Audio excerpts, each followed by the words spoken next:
कक्षा 3 विषय हिंदी पुनरावर्तन प्रकरण 21 से 25। आज हम जो हमने प्रकरण यानी कि इकाई 21 से 25 जो पढ़ी है इनका पुनरावर्तन करते हैं। फिर से एक बार इसे देखते हैं। इकाई नंबर 21 हिंदी भाषा। इसके अंतर्गत हमने हिंदी भाषा के बारे में सीखा था कि ये भाषा कैसी भाषा है। आइए देखते हैं फिर से। देश दुलारी हिंदी भाषा, हमको प्यारी हिंदी भाषा। देश दुलारी, दुलारी यानी वहाली प्रिय हिंदी भाषा भारत देश माटे સૌથી પ્યારી એ બધાને વહાલી ભાષા કઈ છે? હિન્દી। हमको प्यारी हिंदी भाषा એટલે અમને हिंदी भाषा बहुत જ ગમે છે। पढ़ते हैं सब बड़े चाव से। पढ़ना यानी कि भणવું, सब એટલે બધા, बड़े એટલે બહુ જ, चाव, चाव यानी शौक, लगन। अपनाते हैं प्रेम भाव से એટલે તેને અપનાવે છે, સ્વીકારે છે, પ્રેમ ભાવથી સ્વીકાર કરે છે। हिंदी भाषा ने लोग कई रीते पढ़े છે यानी कि भणे છે शौकथी, प्रेमथी भणे છે।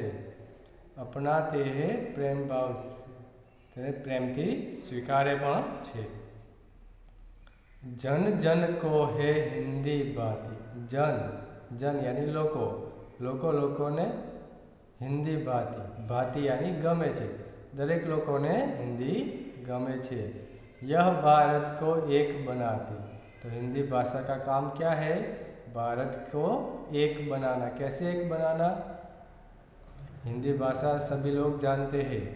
जैसे कि गुजरात से अगर कोई मध्य प्रदेश में गया हो, राजस्थान गया हो, या दक्षिण में आंध्र प्रदेश में, केरल में, तमिलनाडु, कहीं पर भी जाए, भारत में किसी भी राज्य में जाए तो उससे बात करने के लिए एक भाषा चाहिए, क्योंकि सभी लोग तो गुजराती जानते नहीं है।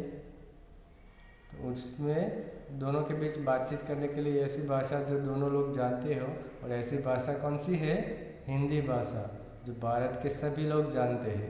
और इस तरह से दोनों एक दूसरे के विचार आदान प्रदान कर सकते हैं। तो इस तरह से भारत को एक बनाने का काम हिंदी भाषा करती है।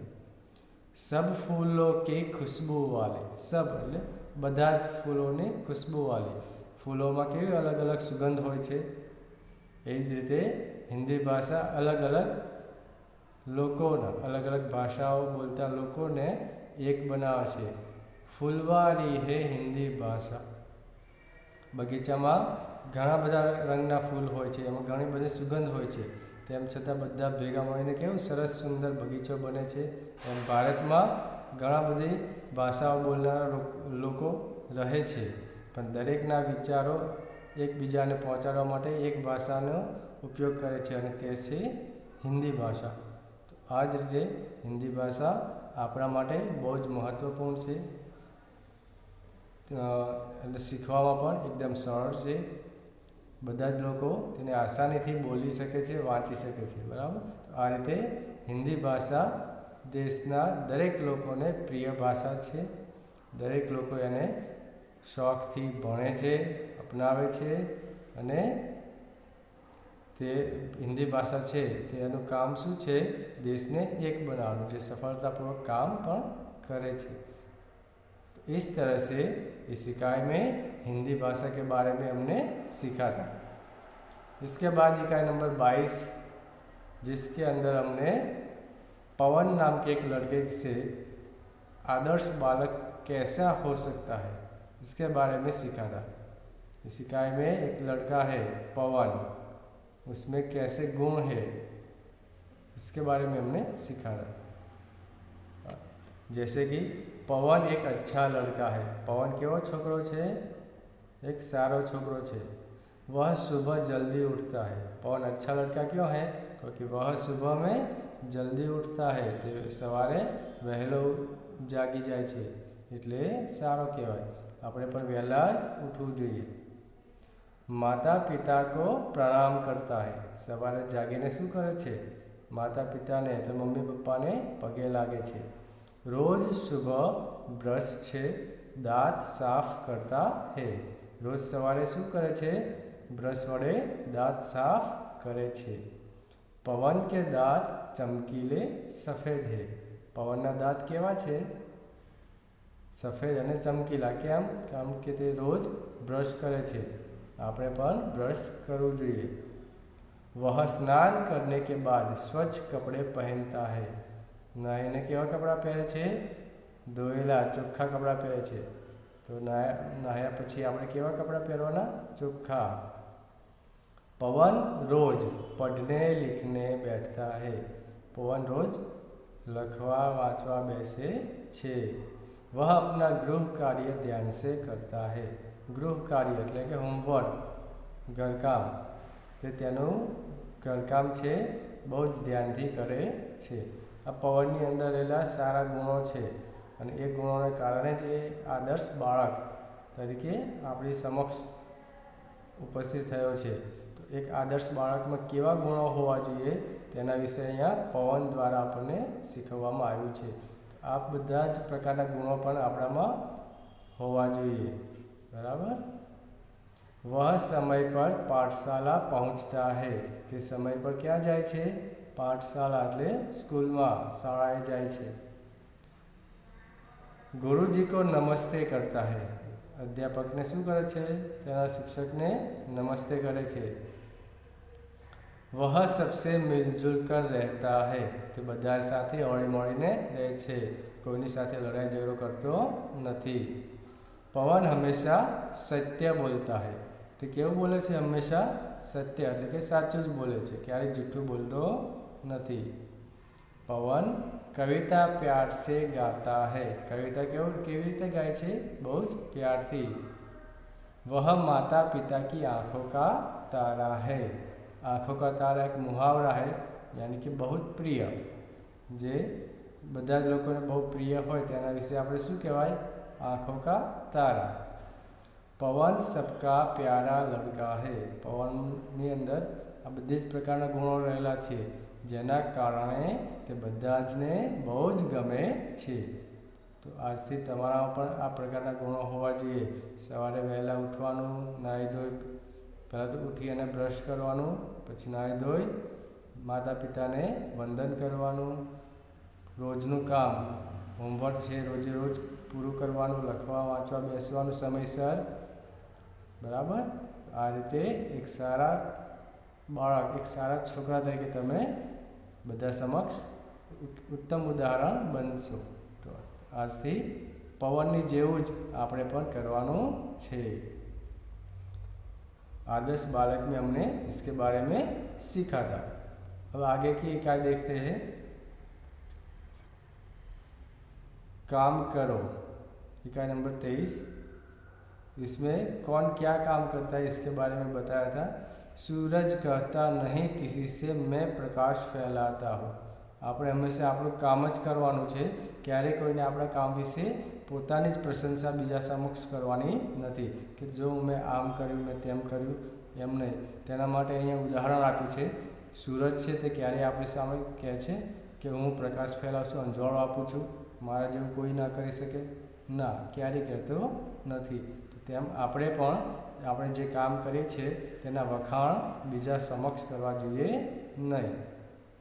सूरज क्या फैलाता है? प्रकाश. बादल कहता नहीं किसी से मैं पानी बरसाता हूँ. तो पानी कौन बरसाता है? बादल. पानी વરસાદ રૂપે કોણ આપે છે? વાદળ આપે છે. એ ક્યારેય કોઈ સામે કહે છે કે હું વરસાદ આપું છું, હું ના હોઉં તો કોઈને પાણી જવા મળે? નથી કહેતો. आंधी कहती नहीं किसी से मैं आफत डाल देती हूँ.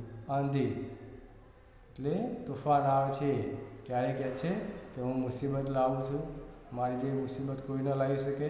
ના, એ ક્યારેય એ હંમેશા તે પોતાનું જ કામ કર્યા જાય છે, ક્યારેય પોતાના કામની વાતો બીજા સામે કરતું નથી.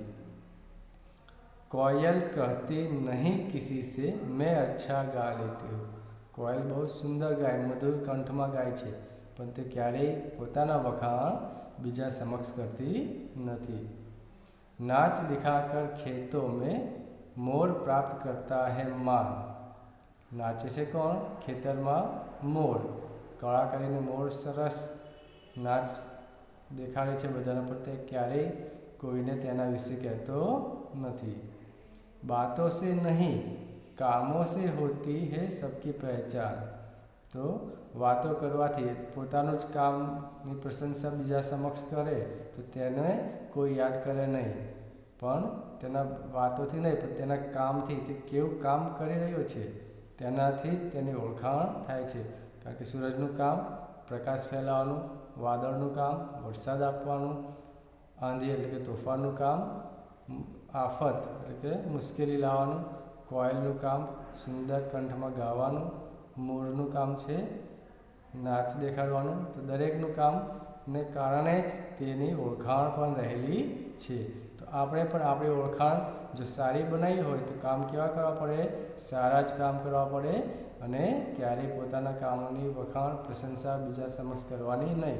તો જ તમારા કામ જે તમે કામ કરી રહ્યા છો તેના વિશે લોકો કહે છે કે ના જો આ સરસ કામ કરી રહ્યા છો. તો તમે જેટલું કામ સારું કામ કરશો તેટલી જ તમને પ્રશંસાને પાત્ર બનશો અને બીજાને પણ એક ઉત્તમ ઉદાહરણ પૂરું પાડશો. तो काम करो इकाई नंबर 23 में हमने इसके बारे में सीखा था. इसके कवि है मैथिली शरण गुप्त. ये एक हिंदी के बहुत बड़े कवि है. इसकी बड़ी बड़ी कविताएं हैं जो बहुत प्रसिद्ध हुई है. तो इस कवि का नाम भी आपको याद रखना है, मैथिली शरण गुप्त.